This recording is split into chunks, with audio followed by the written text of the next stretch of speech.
Hi, everybody. This is Empowering Democracy. I'm your host, Joe Firestone.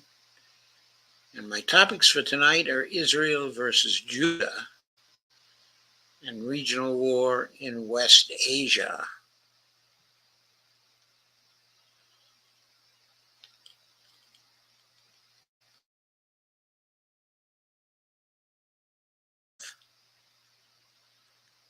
With a piece from Alastair Crooke, and when I go through it, you will recognize what the Israel versus Judah.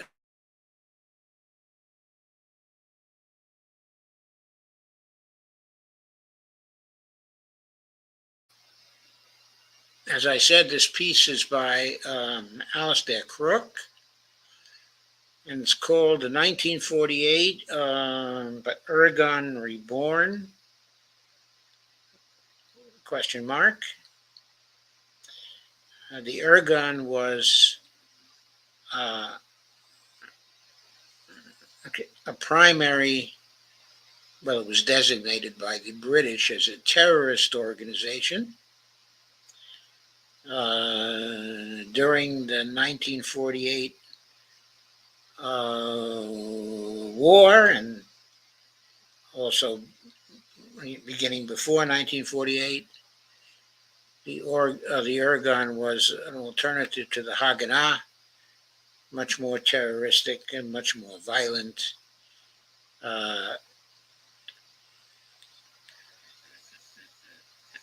They were an organization in which later Israeli Prime Minister Menachem Begin became very prominent.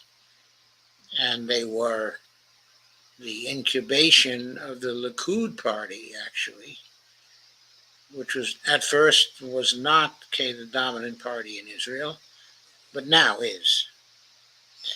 This piece was written on August 5th, 2024.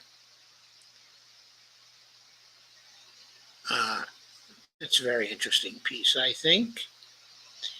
There's Netanyahu talking to some Israelis who have their faces covered. They're in some special units. I don't know which one. There is Ben Gvir in the background, Netanyahu in the foreground. Okay, Ben Gvir has a half smile on his face. The article starts off, the signposts are there for all to read. The West, in deliberately overlooking such explicit markers, cannot then complain or escape the ensuing consequences. No, the quote, tin ear, unquote, is not some new Western derangement, a unique mass collapse of sanity that we are living through. It is something worse, a return to a dogmatic, authoritarian version of truth, which dissident physicist Eric Weinstein complains has, in the West, also destroyed true science, ignoring and silencing its most important, rewarding science.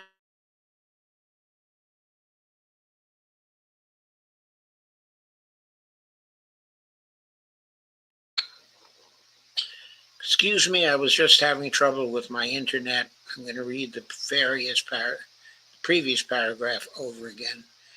No, the quote, tin ear, unquote, is not some new Western derangement, a unique mass collapse of sanity that we are living through. It is something worse, a return to a dogmatic, authoritarian version of truth, which dissident physicist Eric Weinstein complains has, in the West, also destroyed true science, ignoring and silencing its most important dissident voices, whilst amply rewarding science's frauds. Pretty good prose, right? Consider Prime Minister Netanyahu addressed the U.S. Congress on the 24th of July, saying in unrelieved Manichaean mode that the West is facing an, quote, axis of evil, unquote, Iran and allies, which the U.S. must join in destroying. It was a call to participate in civilizational war. His invitation was celebrated with 58 outstanding ovations from U.S. legislators. Netanyahu returned home to a disaster in the Druze community on the Golan. Missile fragments had struck, killing and wounding many children playing football. The exact circumstances are still not clear. Western rationality, however, is perfectly capable to deduce, firstly, that Majdal Shams lies in occupied Syria. Secondly, that the Druze community there remains overwhelmingly Syrian, rejecting Israeli citizenship, and largely pro-Syrian, and that they are neither Jews nor Israelis. The West seemingly, however, cannot, however, reduce the further very obvious conclusion. Why on earth would Hezbollah intentionally attack a Syrian community on Syrian land that largely is sympathetic to the resistance? They would not. Yet these obvious facts are completely ignored by a rationality that, as Weinstein suggests, actively prefers fraud to truth. Spokesman Kirby said Hezbollah had attacked children in northern Israel. That's obviously a lie. Israel's defense minister repeatedly says, quote, "We don't want war," unquote. Western leaders parrot the same meme, "No one wants war."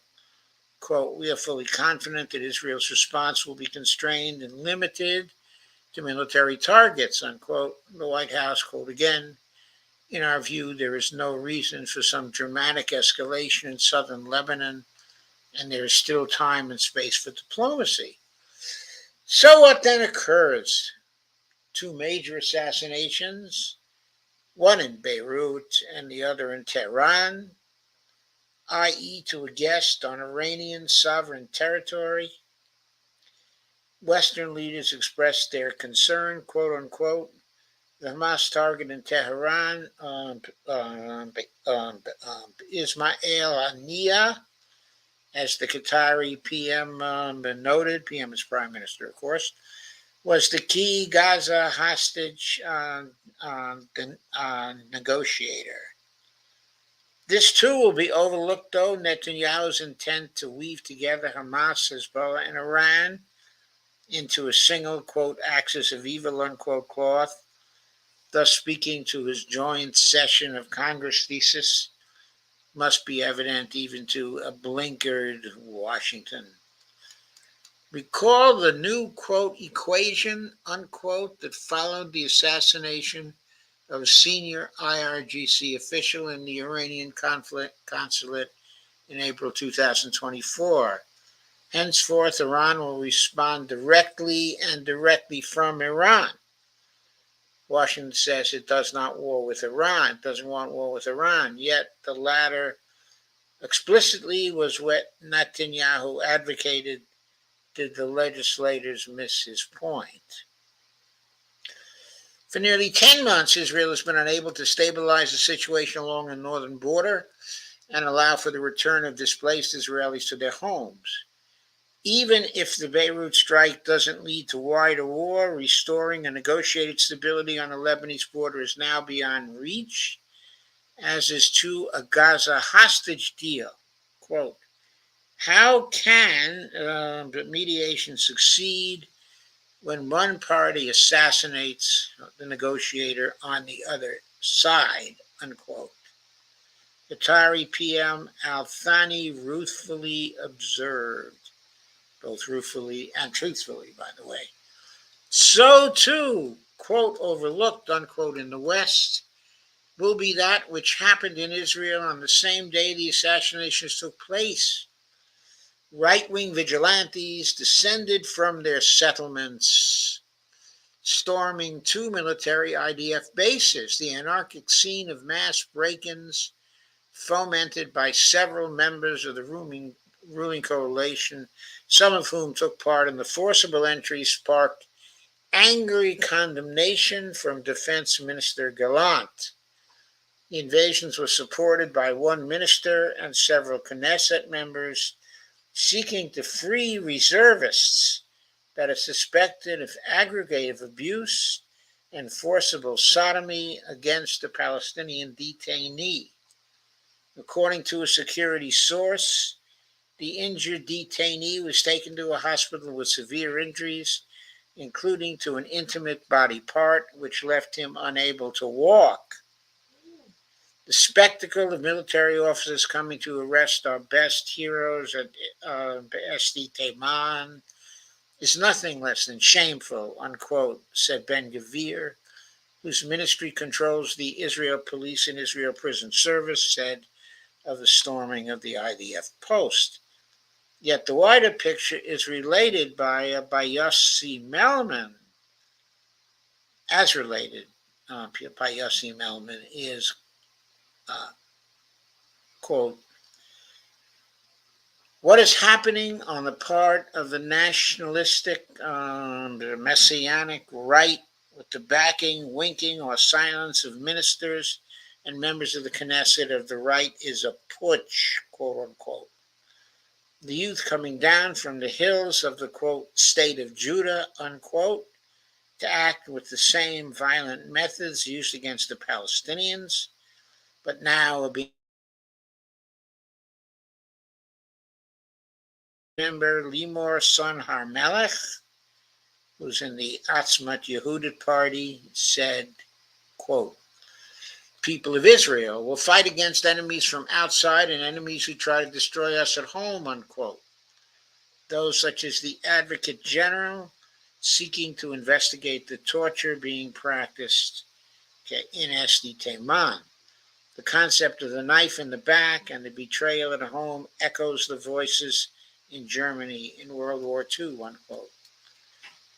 Again, overlooked but not in the news, the situation at Esti Teiman was widely known and said to be, quote, more horrific than anything we've heard about Abu Ghraib and Guantanamo, unquote. A UN report has detailed how Palestinians arbitrarily detained face torture and mistreatment. The vigilantes from the settlements nevertheless described those committing the anal rape as heroes, quote unquote, some heroes, and cast the IDF investigators as fifth columnists. Reports suggest the perpetrators at Esti Teiman enjoy high-level protection. This account of systematic torture following earlier revelations that the Israeli army has marked tens of thousands of Gazans as suspects for assassination using an AI targeting system called the Lavender, with little human oversight and a permissive policy for casualties. In the same vein, right-wing cabinet ministers celebrated the assassination of Ismail Haniyeh in Tehran on social media Wednesday morning as, quote, this is the right way to purge the world of this filth, unquote. Heritage Minister Amichai Eliyahu, a member of National Security Minister Itamar Ben-Gvir's far-right Atzma Yehudit party, tweeted, quote, no more imaginary peace surrender agreements, no more mercy for these dead men walking. The iron fist that will strike them is the one that will bring quiet and a modicum of comfort and strengthen our ability to live in peace with those who seek peace. Haniyeh's death makes the world a slightly better place, unquote. What then is this, quote, truth, unquote, that the West ignores and silences reality whilst amplifying its narrative frauds? It is that the Israel which they presume to understand is now something very different and that it has an epistemology at odds with mechanistic by rationalism. Okay, an eschatological right-wing cult now holds the majority in the cabinet and wields a vigilante militia ready to attack the military establishment in the Israeli state. No one was arrested for the attack and take over the two bases. They do not dare. But Moshe, quote, Bogi, unquote, Yalon, former chief of staff of the IDF, who also served as Israel's defense minister, had this to say in a video interview on the forces taking over in Israel. Quote, when you talk about Smotrich and Ben-Gvir, they have a rabbi. His name is Dov Lior. He is the rabbi of the Jewish underground who intended to blow up the Dome of the Rock, and before that, the buses in Jerusalem. Why? In order to hurry up the, quote, last war, unquote. Do you not hear them talking in terms of the last war, of Smotrich's concept of, quote, subjugation, unquote? Read the article he published in Shiloh in 2017. It's Shiloh, I guess, in 2017. First of all, this concept rests on Jewish supremacy. Mein Kampf in reverse, unquote. Quote again, my hair stands on end when I say that as he said it. I learned and grew up in the house of Holocaust survivors, and quote, but never again, unquote. It is Mein Kampf in reverse, Jewish supremacy, and therefore Smotrich says, quote, my wife won't go into a room with an Arab, unquote. It is anchored, in ideology, and then actually what he aspires to as soon as possible is to go to a big war of Gog and Magog, if you remember your Bible, the war preceding Armageddon. How do you start the flames? A massacre like the 1994 Cave of the Patriarchs? Baruch Goldstein is a student of this rabbi. Ben-Gvir has hung up Goldstein's picture in his house, unquote. Quote, this is what goes into the decision-making process in the Israeli government, unquote. Rabbi Dov Lior has been described by Netanyahu as the, quote, elite unit that leads Israel, unquote, because of his influence and control over the settler forces. 1948, Irgun, drawing heavily on the Mizrahim, the Jews of North Africa, the darker Jews of North Africa, is being reborn. Isn't it time, says Crooke, that the Western ruling structures raise their eyes from their reverie and read the runes that manifest all around them? Some serious players don't think as you Westerners do. They see Gog and Magog, the prophecy that the children of Israel, quote unquote, will be victorious in the battle of Armageddon. That is what you risk, I presume.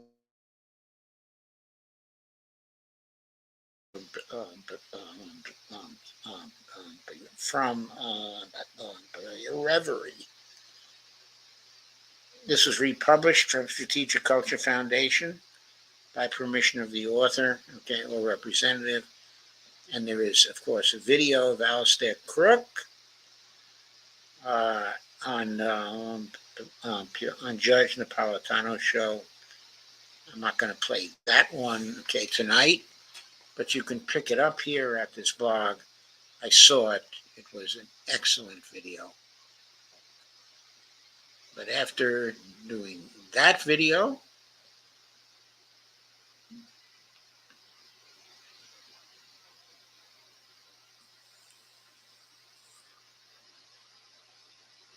what I would like to do now is, well, I think what I should do now is to share this stream on Facebook because guess what? I haven't done that yet. So hopefully somebody shared it for me. But if I haven't, I will share it now.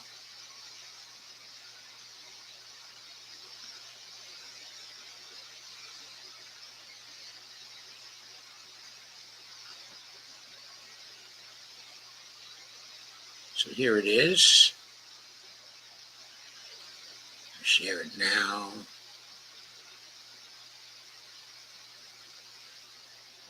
I expected Facebook was going to disallow this. No,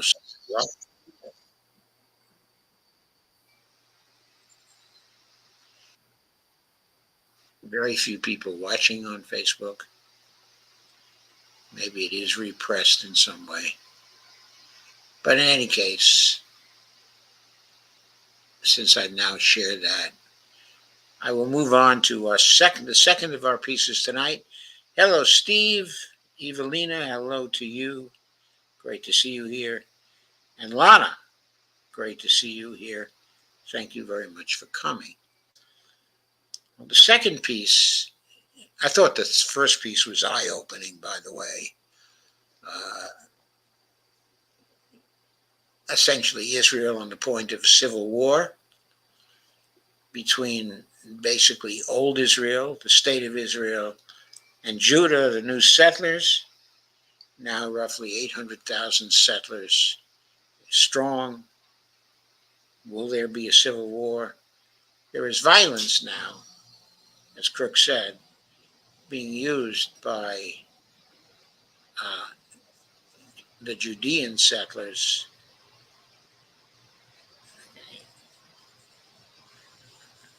and the institutions and people of old Israel, including the IDF. That is momentous, absolutely momentous.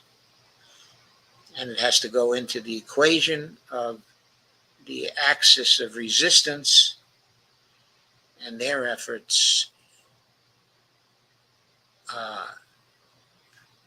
to free Palestine and to punish the Israeli state for the genocide that it is committing. But let me go to my second of my pieces tonight. This is a video.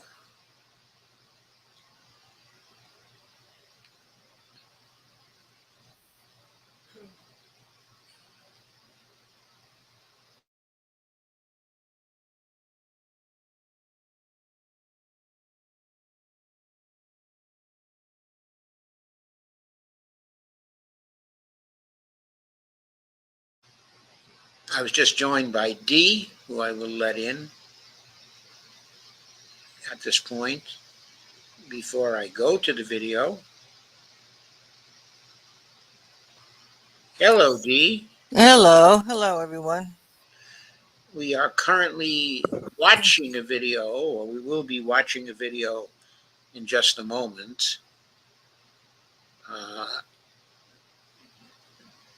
It's a video on, dialogue works. I'm sorry. Okay, it's a video of Judge Napolitano's interview of Colonel Wilkerson. It may have been today, it may be yesterday. I'm not clear on that right now. But I want to share this video. And I want to play parts of it. And then I'll comment on those parts. And you can also comment. Okay, if you'd like sounds to join good. me. Okay, if you'd like to join me. So, got to take this back to about 5 minutes in. About 4:49, I guess, is where I want to start it. Or 4:47. Break. Drinking warm water before bed balances blood sugar levels and reverses type 2. Sorry about that, folks. Thousands. Doesn't he care? I don't think it matters. Now let me go back to 4:40, 4:50. That's good enough. On October 19th, 2023, Wells Fargo warned its clients that Good evening. am not having success. Clip, and if you've seen it before, my here. apologies. Chris, the clip where he attacks the freedom of speech and attacks the demonstrators. Here we are. We don't have it. Okay, Chris will find it. There's so many in our in our bank. I don't know how you keep up. He's very good. He's very good at what he does. Colonel, is Israel a liberal democracy or a dogmatic authoritarian state? It has not been a liberal democracy for some time. I would argue since George W. Bush gave Ariel Sharon in the Oval Office permission to do anything he wanted to do, and he forthwith started to do it, and Netanyahu, of course, multiplied that 100 times over. What kind of a state is it? It is more now, I think, and I listened to Alastair Crooke the other day talk. I think it was on your show. Yes. I think it's more of a radical theocracy now than anything else. I think it is very much on the path of the original, hugely radical Zionists who want, just like on the other side, the Christian nationalists want the Messiah to come back and establish his 1,000-year kingdom. These Jews, these radical Zionists, and Netanyahu is rapidly looking like he's one of them intellectually as well as for political purpose. They want their Messiah to come back. And so they want a kingdom. It's almost as if they are like ISIS, wanting a caliphate for the Islamic world, only they don't call it a caliphate, they call it a kingdom in Hebrew. And so you're looking at a guy and you're looking at a state now that is taking on increasingly theocratic trappings, especially with people like Ben Gvir and Smotrich. And now you've got this movement amongst the 800,000 plus settlers that is antagonistic to the IDF, particularly to those IDF members who are tiring of seeing no strategy but killing people in Gaza. So you have the potential, you have the kernel right now of a civil war in Israel.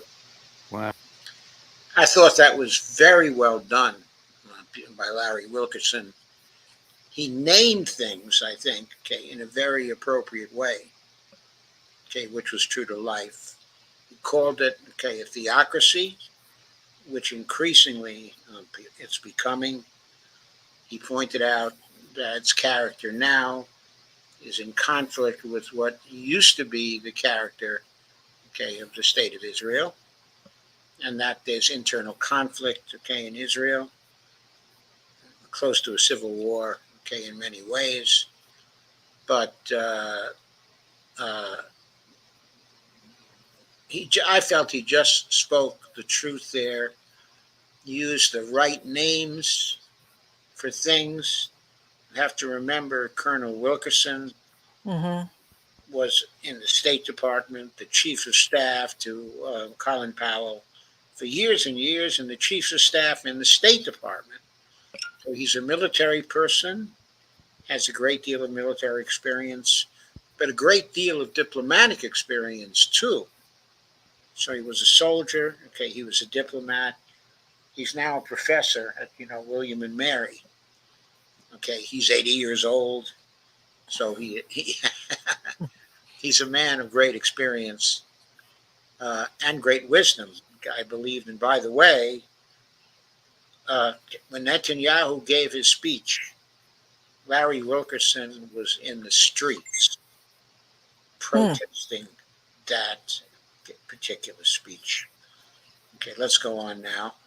Have you any comments, Steve, on that part of it? No, I thought he was very true, everything he said. Yes, and very striking.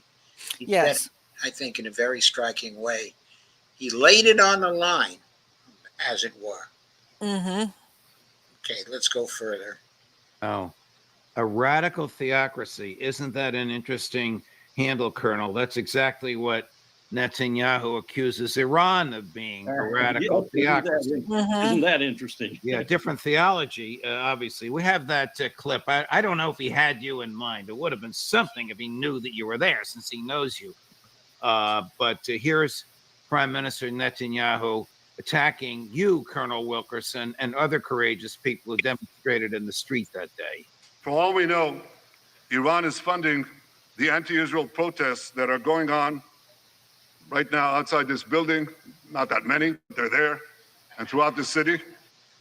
Oh, there were many. I believe at that particular rally, there was something like 50,000 people there. It was a pretty good showing, Well, I have a message for these especially considering how hot it was out that day. It was smoking hot here in D.C. protesters.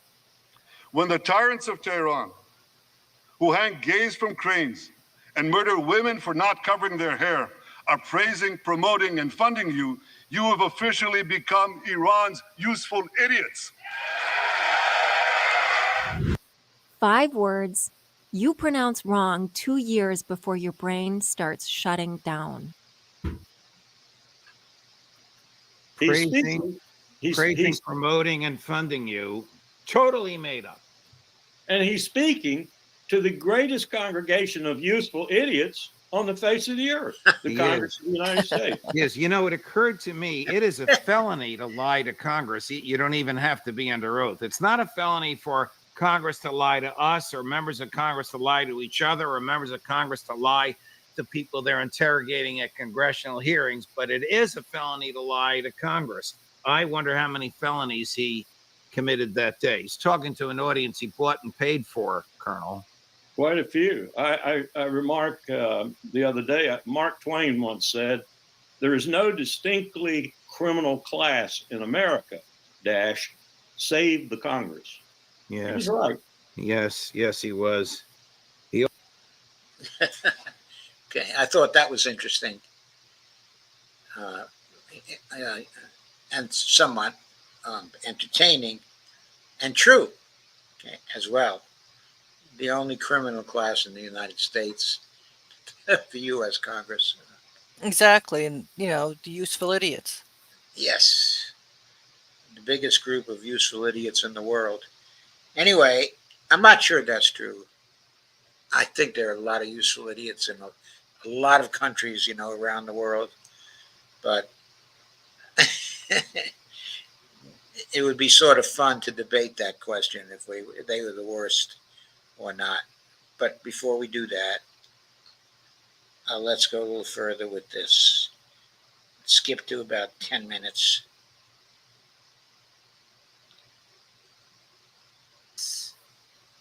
Calculate and coordinate its response to Israeli terror and slaughter.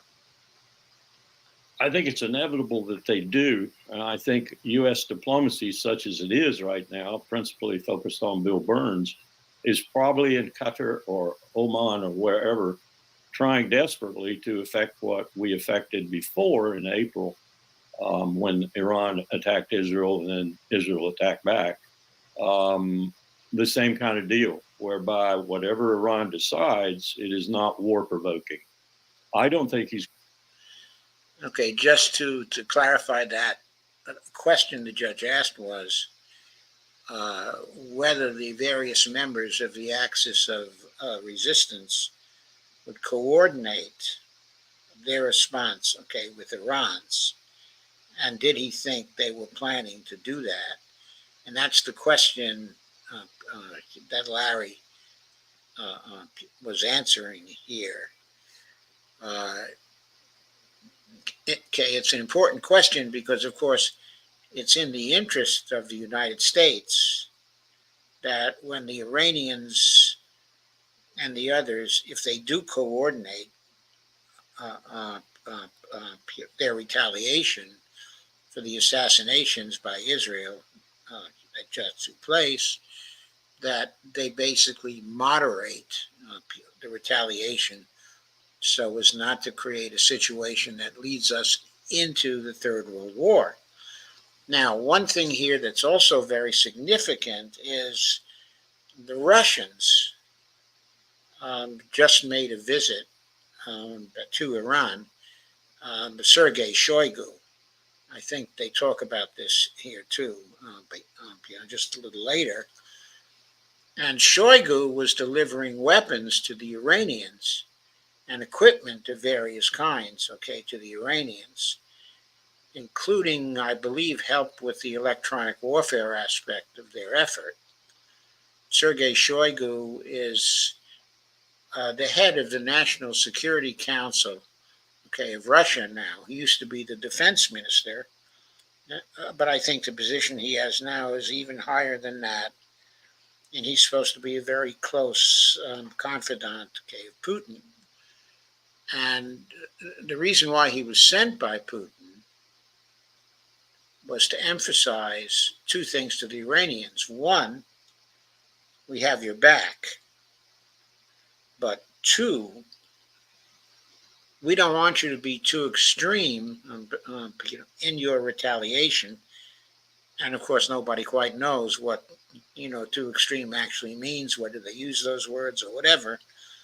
But that's the basic idea. They want them to be careful of the ladder of escalation and to moderate their response so that it's appropriate, quote unquote, in some sense of that term.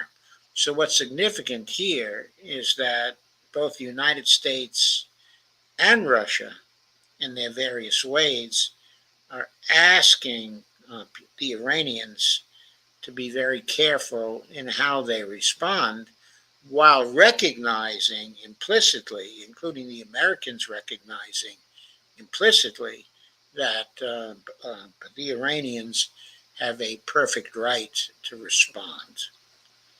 So going on.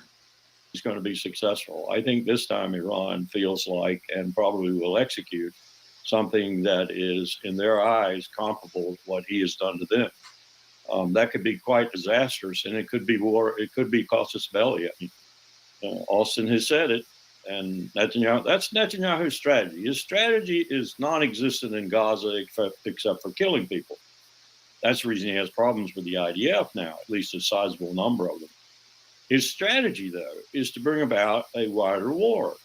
First, to deflect attention off Gaza, which it definitely will do. Everybody will forget about it when he's in battle with Hezbollah, or even worse, Iran, and to bring the United States in. That's his whole strategy now. That, of course, I think has to be said. I also think it's right on the money. We all have to recognize Netanyahu is an agent of chaos here. Yes, he is. To be an agent of chaos. He has all kinds of motives. Dee, would you like to expand on that? No, I agree. We've been watching it. We've been watching it for 10 months. He wants escalation. He doesn't want a ceasefire agreement. He wants, all of Gaza. He's got the right-wing nut jobs with him that want to build settlements in Gaza. And, then with going on with Lebanon and with Yemen, what's left out all the time is that they are following what the UN and the ICC had stated. Yes. Yes, that's always left out. And it was left out here too. Okay, and Larry does not mention it. He doesn't look at it from that point of view, that what was being done to Israel by the Axis of Resistance was in accordance with international law. Right. While what Israel has been doing to Gaza and to Palestine in general is against international law. That's a big difference between the two sides. It's not just it is. that. Okay, it's not just a pox on both your houses. One house is acting in accordance with international law. The other house, the other side, including the United States and the Israelis, are ripping up international law. So I'll go on now. That is his ultimate ask of the United States. I'm going to be attacked. I might be attacked on two fronts even, and you're going to come to my assistance, and you're going to wipe out my enemies. That's his strategy. Colonel, yesterday at this time, Sergei Shoigu, the former Russian There it is. defense minister and now chair of the Russian Security Council, was in Tehran. Yes. He wasn't there alone. He had all kinds of equipment and other Russian officials with him. What do you think he was doing, and what do you think they were talking about? I think he was doing essentially the same thing Putin has done, generally speaking, in Pyongyang and in other capitals of people fundamentally antagonistic to the empire, to the American empire. He was recruiting allies and telling those who were potential allies that he could do this and that for them, and reassuring Iran in particular that whatever they needed in response to whatever Israel might do would be forthcoming from Israel. I think that Shoigu is sort of an embattled man himself right now. But the fact that Putin sent him there and sent him there from the positions he does still enjoy is a signal. And I hope we read signals now a little bit better than we have been for the past 2 or 3 years. I mean, Bill Burns from Moscow said when Russia says no, yet, it means no. Okay, by the way, when Bill Burns said that, it was back in 2008 when he was the ambassador, okay, to Russia. So it was not just a few years back. In other words, we haven't been reading signals at least since 2008, because that was a very clear signal, and we completely ignored it, especially when we did the coup in Ukraine in 2014. Okay, any further comment on that, Dee? Well, that's it. We don't pay attention to international law. We do whatever we want. We're like rogue. When you talk about being rogue and just doing whatever you want, that's what we do. That's what we do. But also, he's making the point here that we don't pay attention to signals. No, we don't. There was a clear signal from the Russians in 2008, and Burns recognized that signal, and Burns took it up to higher authority, in this case, to the Bush administration, and they ignored it, and the Obama administration ignored it. Okay, and we've been ignoring signals like that from Putin for years and years and years. And by the way, there were a number of such signals in the run-up to the war. In 2022, Putin sent all kinds of signals, and he was ignored. And there was nothing he could do to stop what the United States was doing, which was a clear threat to Russia, except to march in his troops. And even then, he did not march in his troops to have a complete victory. He marched in his troops to slap them on the side of the head to get them to pay attention. Right. He only sent in 90,000 troops, which was not enough to conquer Ukraine that had an army of 600,000 at the time. Right. So, anyway, going on. And that was a clear warning not to do anything in Ukraine that would cause Russia to have to act. And yet we did. So Putin sends pretty good signals. Yeah. That famously leaked cable that he sent, unfortunately, was disregarded. It was 100% correct. We all know that. That's more than a footnote in history. Let's go to the bottom of Israel, Al-Sisi. Is he in danger? Okay, I'm going to skip that. I want to go now to roughly minute 16 here, where the next really interesting part comes up. But this is really a wonderful interview. It's so pregnant with insights and with wisdom. So, please, for the next few minutes, what do you think will happen? Let's say Iran unleashes a very serious missile assault on Israel. What is Lloyd Austin going to do? What is the new president of Iran going to do? What is Vladimir Putin going to do? Here's my nightmare scenario. Nasrallah, head of Hezbollah, suddenly decides, not suddenly, he's been cogitating over this for some time now, but he decides tomorrow morning or the next day to unleash. Now, were I he, military professional speaking here, I would unleash about 150 missiles a day ad nauseum. That is to say, for weeks on end, for months on end, 150 missiles a day would be coming in. He could do that for about a year, maybe two, based on the number of missiles he has. Israel would be smoking. I don't care about Iron Dome. Some of them have such short range that Iron Dome can't even handle them when they come from Hezbollah. So that would be Lloyd Austin's worst nightmare, if you will, because Netanyahu would be screaming, "You've got to come help me." Then we have to flow forces into the Eastern Mediterranean. We have to really start flying around the clock. 3 carriers is what's necessary for round-the-clock operations.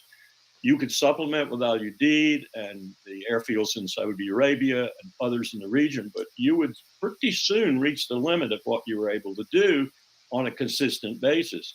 And it'd look a lot like 1983.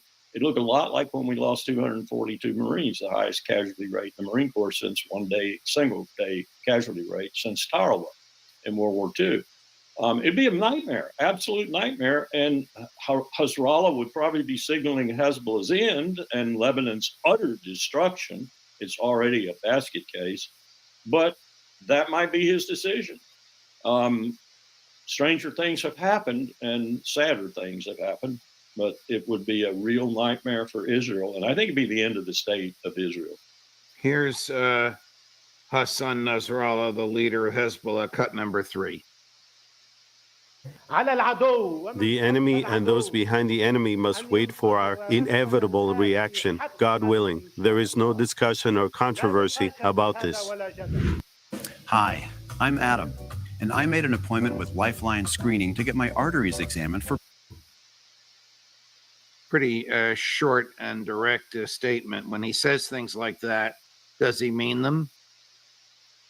Generally speaking, I've found him to be pretty dependable. And in that regard, he's been very restrained, very restrained. Ever since he handed Israel a real licking in 2006, he's been very restrained. He's stuck to the script, so to speak. They shoot one at him, he shoots one back at them. They shoot one, and so on. And they don't do a whole lot of damage. Maybe occasionally one strays and they kill a couple of people, but they don't do a whole lot of damage. Israel has upped the ante here, especially with the assassination recently in Beirut itself, which took place right before their assassination of Ismail Haniyeh. This is an upping of the game, if you will, that I think Nasrallah feels he has to respond to. And then you look at the entire strategy Netanyahu says, or he has. I think Nasrallah understands this, just as I think the real leader of Hamas on the ground in Gaza, who didn't like Haniyeh that much and only tolerated his presence because he was their negotiator, he wants everything to continue. He wants no ceasefire. He wants no peace agreement. A ceasefire he would have only to take advantage of it and rebuild, and he's done that pretty good already. So I would suspect he doesn't even really want a ceasefire now. He wants this to go on, and if an extra front came in, he would be elated. He would continue. I'm told that they've reconstituted almost every single battalion now with new fighters, been trained and ready to go. So Netanyahu's strategy, such as it was. So many significant points there. Let's begin with the last one. He's told Hamas has reconstituted all its fighting forces, in other words, all the battalions. So far from the Israelis destroying all the battalions, they've all been reconstituted now, okay, according to what Larry has heard, according to what his sources have told him, and those, of course, are very good sources. Okay, the other point, which is, of course, extremely important, is when he looked at it from the military point of view, and he talked about 150 missiles per day on and on and on for a year, possibly 2. He was talking about, of course, the capability of Hezbollah to deliver continuous destruction to Israel. And he pointed out that Israel would be smoking. And of course, he said he thought that would be the end of the state of Israel. Eventually, that was going to destroy Israel, and he didn't think that Israel was going to survive. So, I think that's a striking opinion. He based it on what he, as a military man, would do if he were in their place at this point. Now, this is not to say that Hezbollah is going to do that because we've asked them, okay, to moderate. And of course, we're not in a position to compel them to do that. But the Russians have asked them to moderate also. And the request, okay, to moderate may well come down to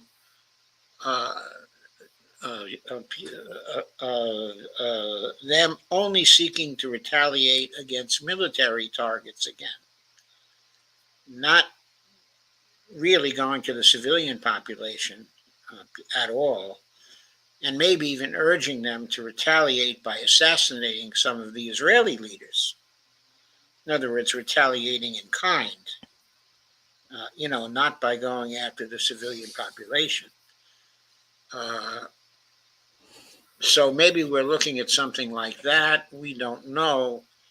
What we do know is Hassan Nasrallah has shown that he is a master at managing the ladder, of escalation. He's been doing that with them since the war started. Mm-hmm.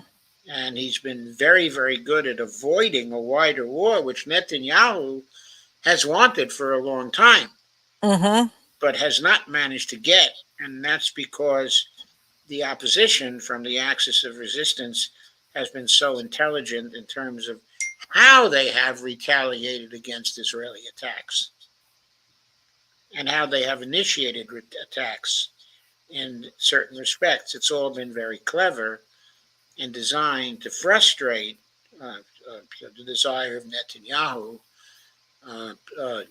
to create, a wider war. So most probably Hezbollah is going to do that again, and most probably Iran is going to do that again, but we don't know concretely what that amounts to, and we don't know whether they're going to calculate and coordinate, in the right way. All this is very, very dangerous, and we have to keep that in mind.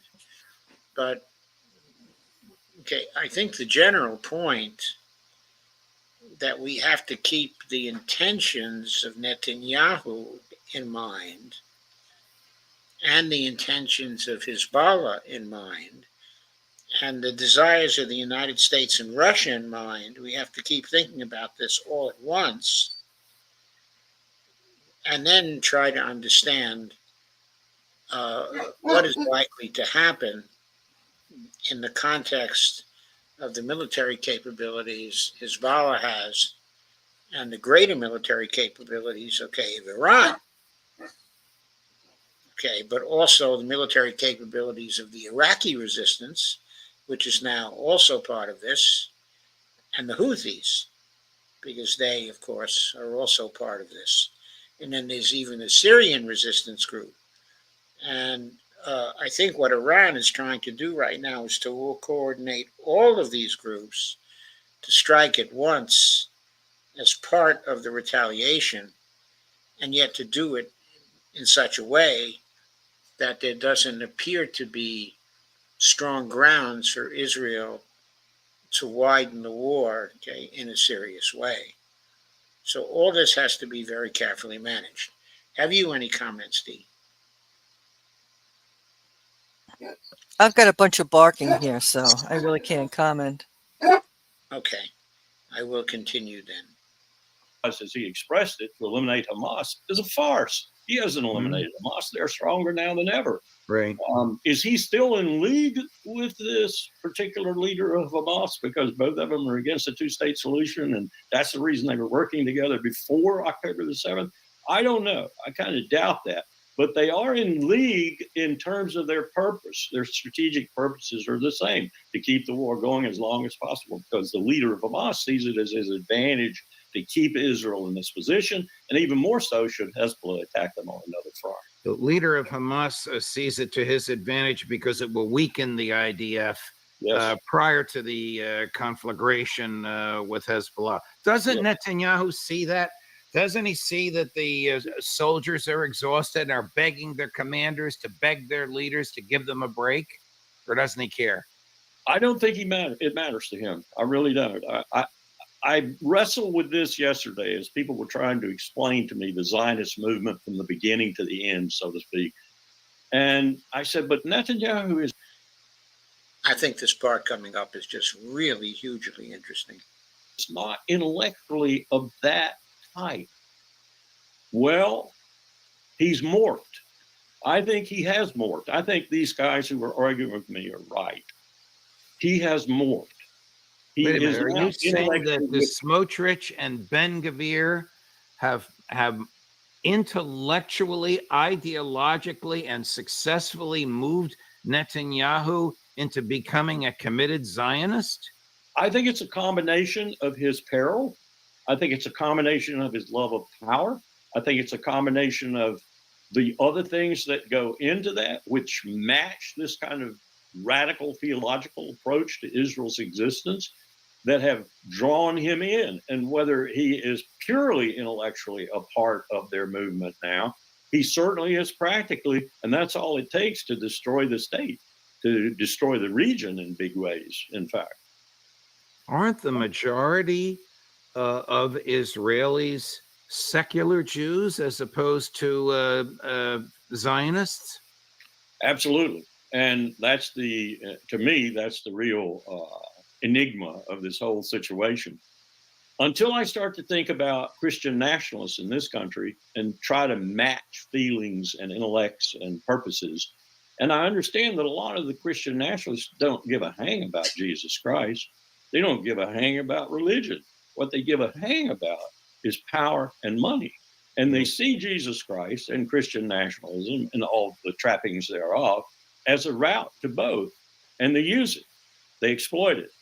I think half of the evangelical movement in America that is tainted, in my view, which is about half of the 100 million or so that are identified as evangelicals, are 50 million people tainted with a drive for money and power. That stripe. No, I'm sorry to say that I agree with you, but I want to run a clip for you. You told us what Lloyd Austin said. Here's the goofy guy. You may know him, although you would never have hired him when you were running the State Department, Matt Miller, going back and forth with one. Okay, I'm going to stop it right there and go to about 25 minutes now. I'll go past Matt Miller because he really is a goofy guy and did not have anything really significant to say. I don't think. Let's get near the 26 No offense, minute but if mark. you still think stocks, real estate, or crypto are the best passive income investment To us and therefore to the American people as egregious, out of all proportion to the acts that happened to them. That's the secret of this diplomacy, and that's what I'm sure Bill Burns is working on night and day right now. I suspect he's the lead man on it, to try and convince through Oman or through Qatar or some other third party the Iranians that maybe even to talk to them about the specific act. I wouldn't doubt that at all, so that they can say, yes, that's okay. No, that won't do. Here's Robert Greenway. I don't know the fellow, but he's a spokesperson for the Heritage Foundation. It sounds like he just left a meeting of that triumvirate you mentioned earlier, Lindsey Graham, Tom Cotton, and Josh Hawley, because you'll hear him say this: we can't exclude Iran attacking Europe, Asia, and the U.S. Cut number 10. We could see a series of actions taken by Iran for which little time and preparation can occur, and from which will occur from a variety of axes all around the compass points of the Middle East. I would also add that we can't exclude attacks in Europe, attacks in Asia, and attacks in the United States from Iranian operatives and their surrogates and proxies. Is that realistic? No, not against the United States. Now, there might be some false flag operations that would be attributed to Iran, but Iran's not stupid. One of the things I've found in the many, many years that I've been dealing with the Persians is they're not stupid. They may be a little bit different, but they're not stupid. Same with the Chinese. In fact, the Chinese are extremely smart. smarter than us in most cases, which worries me. No, those were stupid statements, really. And Iran is going to respond to the source of the problem. Mark my words, they're going to respond to the source of the problem. Will we see that response before you and I see each other again next week? Very well could, although they usually take an inordinate amount of time in our book, not in their book. They don't think it's an inordinate amount of time to plan, prepare, and execute. They usually do. I can't guarantee that, but I would say it'd be a bit down the road. Not too much, because then it loses its impact, and they know that now in the Western world. We have very short memories, and so they want the impact to be associated with what happened to them. So it'll be middling time, as it were. So I thought that part was very, very interesting when he talks about, things like the Persians being very not stupid at all, just different, and the Chinese being very, very smart, smarter than we are most of the time. Very, very interesting. But also when he talks about the likelihood of careful planning by the Iranians when they consider what they're going to do to retaliate.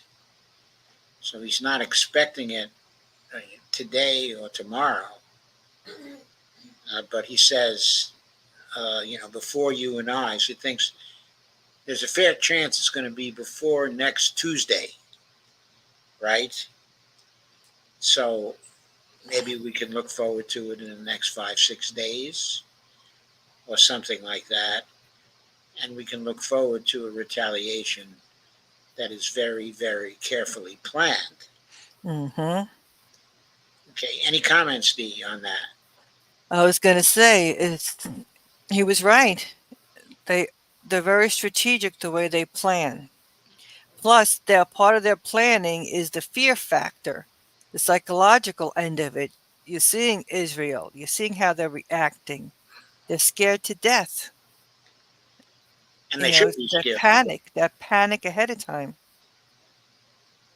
Yes, but of course that panic is only there because they acted foolishly themselves, because they initiated really bad acts. Mm-hmm. Now, and they know that somewhere in their psyches, and so they're terribly afraid of the punishment that's going to befall them now. One thing I find very fascinating. Jojo, stop it! Jojo! Oh, sorry. Okay. One thing I find very fascinating, when I'm listening to Larry, is that a lot of his offhand comments are very, very interesting. He's very conversational when he explains things, and you have to listen closely all the time. You can't fall asleep because a lot of the nuggets are simply buried there. Anyway, let's go on now. Before we go, Colonel, here's another clip from my friends and former colleagues at Fox. This is a Revolutionary Guard commander by the name of Salome, cut number 9. When it receives a firm response, it will realize it has been wrong. They keep making miscalculations. They repeated this mistake this time too. They will once again get a taste of our punishment. They will find out when, where, and how we will retaliate. It is ambiguous and indeterminate. Absolutely consistent with what you just said. It seems like it's taking forever to us, but not to them. Yeah. They are adherents of the term that revenge is best tasted in coldness. That's an old Sicilian phrase, Colonel. I know. Revenge is best frozen. Right. A dish that tastes best when eaten cold. But thank you very much for your time and for your analysis, Colonel. Very much appreciated. I agree with you. I think that response will probably come before we see each other next week, but I already look forward to our next get-together. Thank you, my dear friend. Thank you for having me. Of course. So, I thought that was really an outstanding interview and was pregnant with all kinds of insights. What I want to add, though, at this point to things is that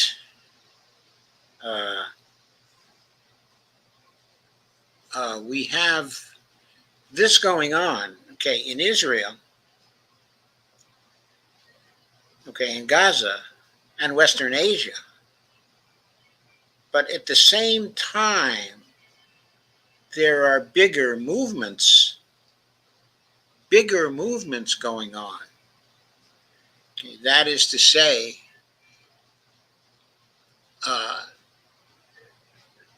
people are now getting ready for the BRICS meeting in October in Kazan, and significant things are being planned for the BRICS meeting by Russia, by China, by Iran.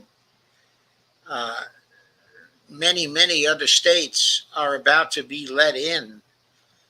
In other words, the world is moving along,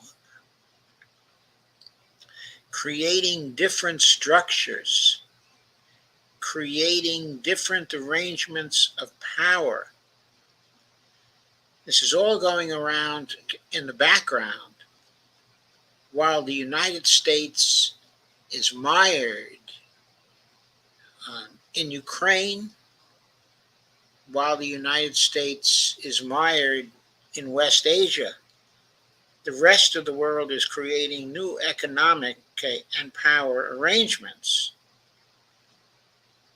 Okay. And the United States also, at the same time, is doing what it's doing in Latin America now, with respect to Venezuela. It seems like for the United States, every time Venezuela has an election, it's a distraction for them and for our foreign policy.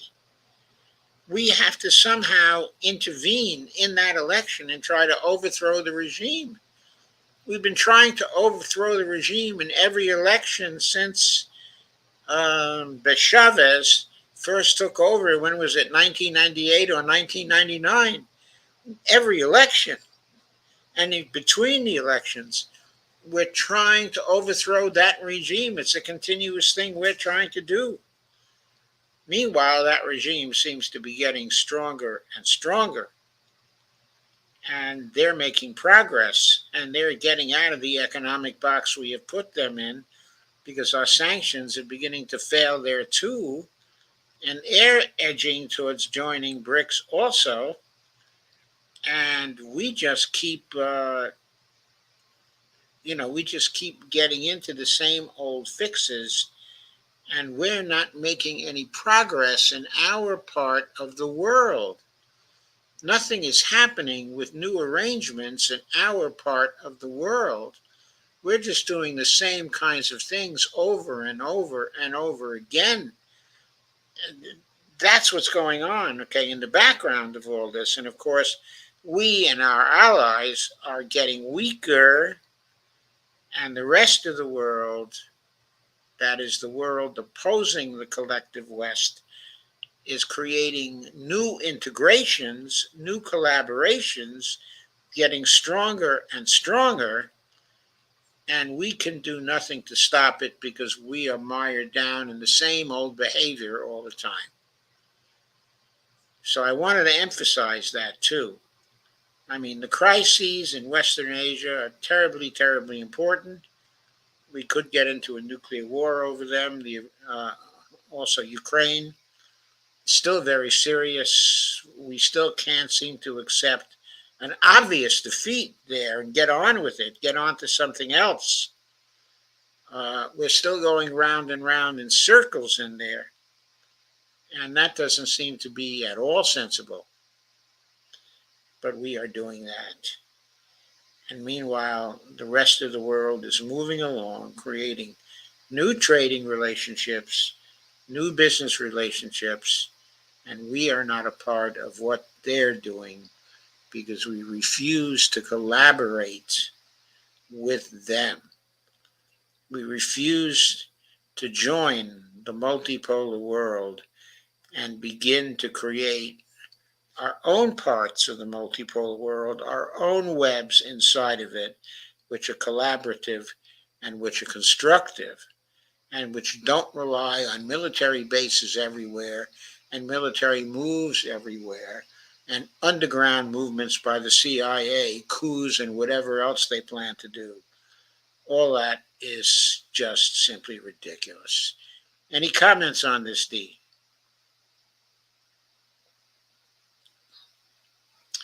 Dee seems still not able to comment, so I will go to your comments at this point. Steve Wolfman checked out at 9:49 and said he was going to bed.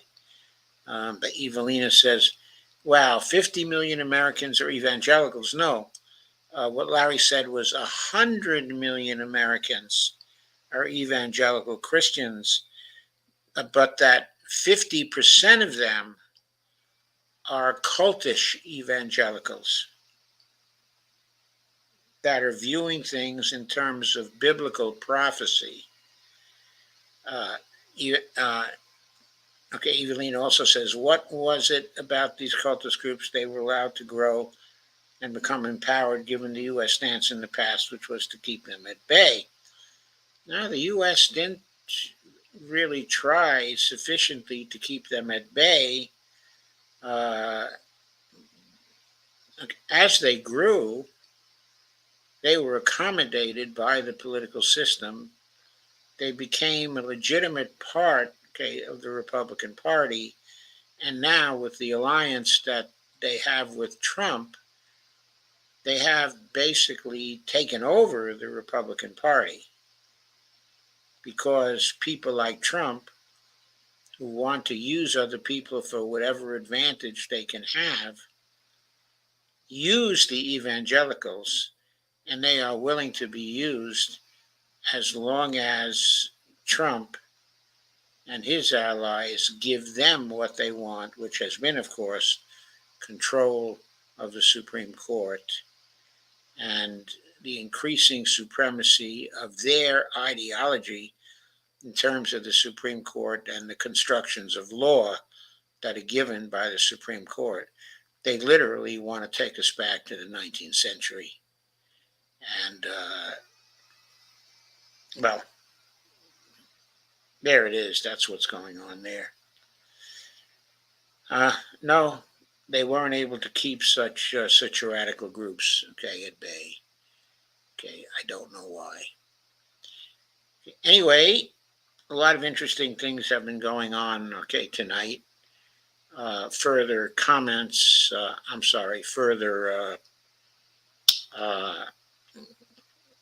there were speeches by Tim Walz and Kamala Harris, in Philadelphia today, and a speech by Josh Shapiro introducing them. And there are things to be watching as the campaign starts to resolve itself.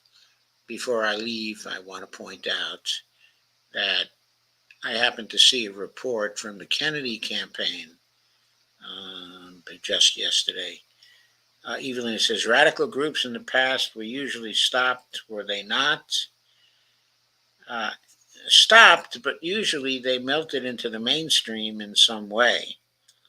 In other words, we have to remember the populist groups and the progressive groups were one considered to be radical, and they became a part of the mainstream, actually through the Democratic Party, but during the period from, let's say, 1895 to 1930. And by the 1930s, they were parts of the Democratic Party and got absorbed, by the Democratic Party. But there were always some, the evangelicals that were outside of it. And then they began to grow their own power base during the 1950s and the 1960s. And now they're being absorbed by the Republican Party. But one fact about their absorption is that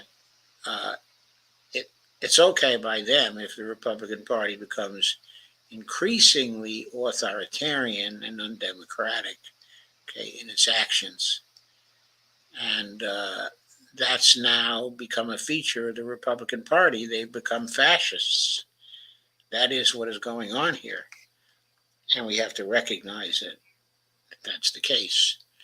So now we have fascism with a religious base, Christo-fascism, that we have to stop here in the United States. Are there any other comments or questions? If there are none, I'm going to leave this. I will be back on Thursday, and I'm not certain what I'm going to talk about on Thursday. I might be talking about international relations once more. There's a lot to talk about, though, domestically, so I might be talking about that. This week, I plan to be streaming on Thursday at 8, and on Saturday at 8 or 9, depending on whether Dee has a show on Saturday herself. I'm expecting her to have a show at 9 on Thursday, and she'll probably also have shows tomorrow night and on Friday as well.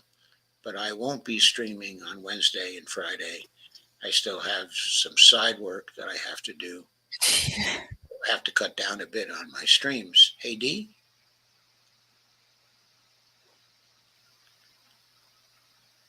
So, anyway, Dee is checked out.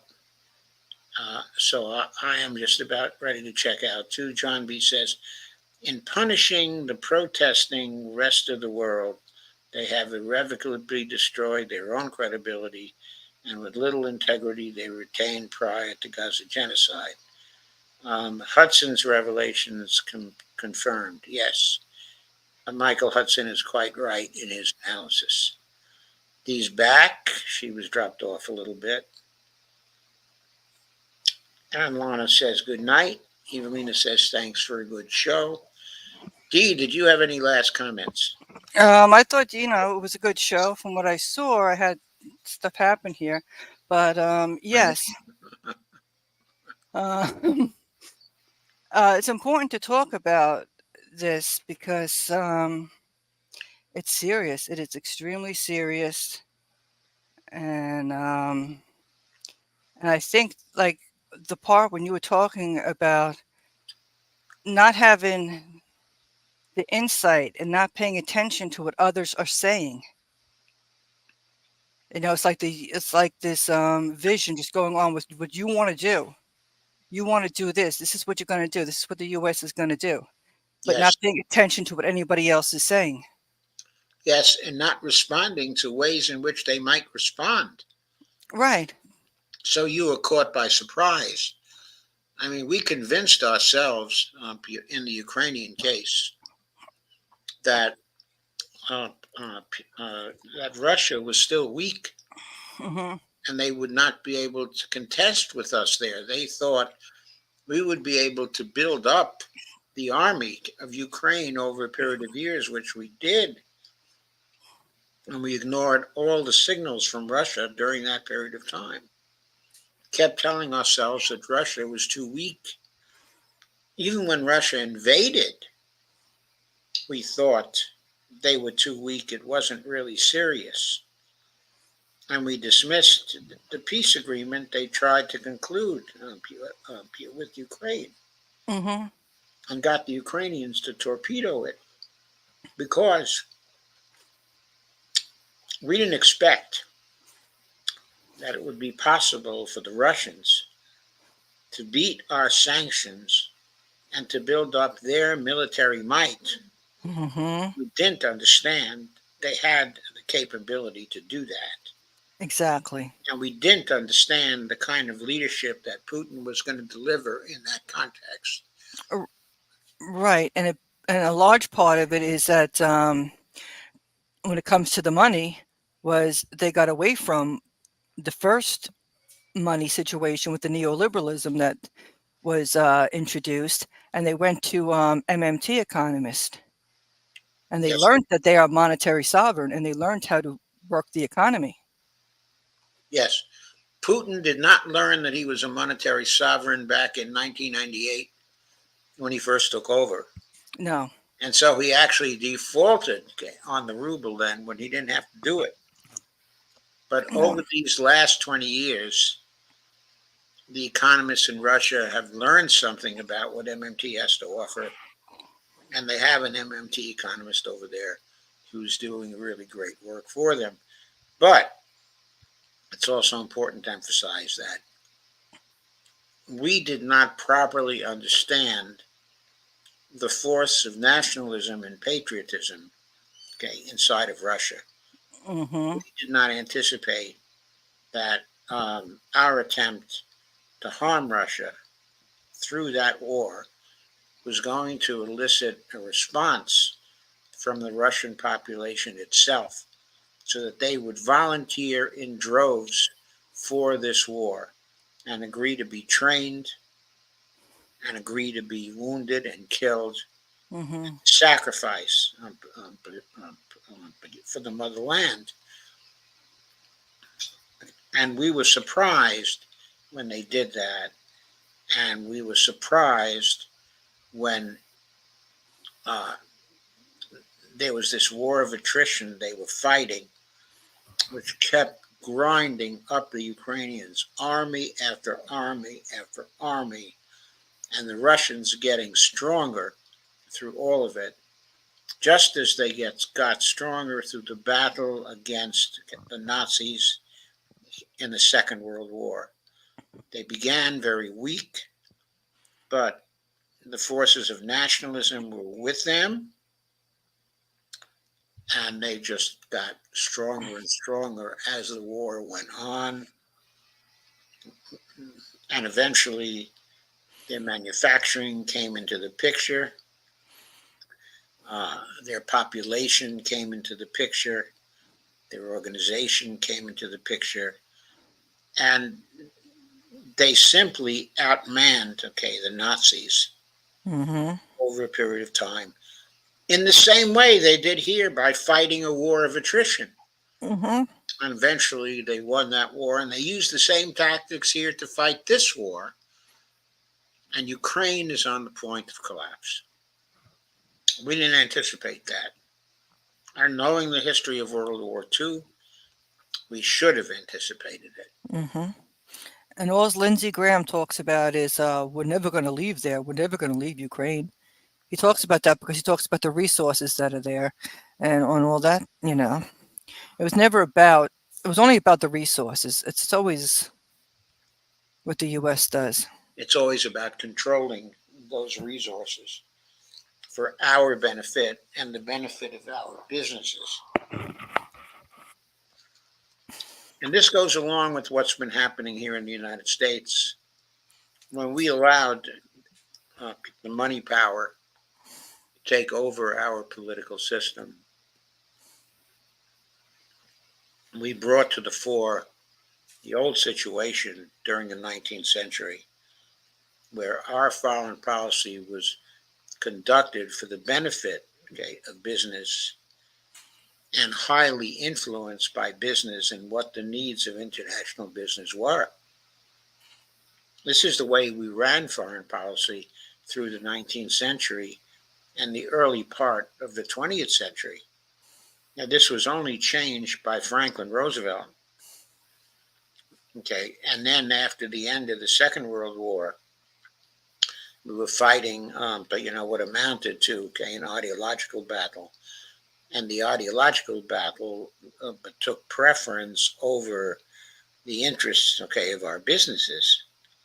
But then when the ideological battle came to an end, in 1990, it seemed like the same old situation emerged. And increasingly, our foreign policy was being run in order to benefit our businesses and not in order to benefit the people of the United States. That's what we've had, I think. I think it began during the 1980s or the 1970s even, but it really rolled into high gear, during the 1990s. And foreign policy since then has always been about what's been good for business. It's terrible. It's terrible. And you think about all the pain, and lives lost. Yes. And John B. says these coming defeats will forever destroy U.S. By U.S. hegemony. Yes, I agree. It will. U.S. failed to detect the destructive effect of deindustrialization, financialization of the nation's economy. You bet. U.S. in willful denial of the reality, and we have been for years and years. Oh, definite. Years and years and years. John B. says the U.S. believed its own bullshit. Joe, I completely agree. The U.S. believed its own bullshit, and the neoliberals believed their own bullshit. They thought that finance was king, and it looked like that for a while. But finance, okay, is not king. It's the organization of people, okay, that's king, and the organization of people for progress, including economic progress. And we abandoned that, basically during the 1990s. Mm-hmm. We just gave it over to business and financialization, and that's been terrible for us. Okay. Thank you for coming, everybody. I think it's time to say goodnight. And thank you, Dee, for joining me tonight. Yes, thank you for having me. It was fun. And I guess I'll see you again on Thursday. Yes, Thursday night. On Thursday night. Okay, and on Saturday night. Okay, sounds great. Okay, good night, everybody. Good night, and good night, Bonnie. I think Bonnie has her good ear has an earphone jammed into her good ear. Okay. She found something so she can't hear. Okay, and John says bye all. Bye, John. Bye, John. And thank you again, Dee, and good night. Good night, everyone. Thank you.